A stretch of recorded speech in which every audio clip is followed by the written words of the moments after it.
இன்னைக்கு நம்ம யாரை பத்தி பேச போறோம்னா 30 வயசுக்குள் அமெரிக்கா, இங்கிலாந்து, பிரான்ஸ் போன்ற பல நாடுகள்ல இந்துவை பத்தியும் இந்திய கலாச்சாரத்தை பத்தியும் உரையாற்றி உலகத்துக்கு இந்தியாவை தெரியப்படுத்தியிருக்காரு. இவர் தான் சுவாமி விவேகானந்தர். இவரோட இயற்பெயர் நரேந்திரநாத் தத்தா. இவர் பல நாடுகளுக்கு போயிட்டு நம்ம இந்தியாவின் ஆன்மீக தத்துவம், யோகா, வேதாந்தம் எல்லாத்தையும் நம்ம கலாச்சாரத்தின் பெருமைய உலகத்துக்கு எடுத்து சொன்னாரு.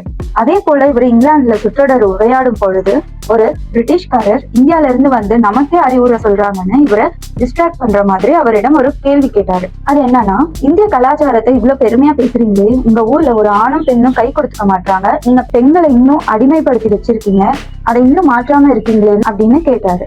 உடனே நம்ம விவேகானந்தர் என்ன சொல்லியிருக்காருன்னா, உங்க நாட்டு இளவரசி கிட்ட உங்க நாட்டு சாதாரண மனுஷன் கை கொடுத்து பேச முடியுமான்னு கேட்டாரு. அதுக்கு அந்த வெள்ளைக்காரர் அது எப்படி முடியும், சாதாரண மனுஷன் எல்லாம் கை கொடுத்து பேசவே முடியாதுன்னு சொல்லியிருக்காரு. அதே போலதான் எங்க இந்திய நாட்டு பெண்கள் எல்லாரும் அவங்க வீட்டு இளவரசின்னு சொல்லியிருக்காரு. அந்த சமயத்துல அந்த வெள்ளைக்காரர் மௌனமாயிட்டாரு. விவேகானந்தர் சொன்ன பதில் அது ஒரு வாதம் இல்லை, அது இந்திய கலாச்சாரத்துக்கும் நம்ம பெண்களுக்கும் கொடுக்கப்பட்ட ஒரு அபாரமான மரியாதைன்னு சொல்லலாம்.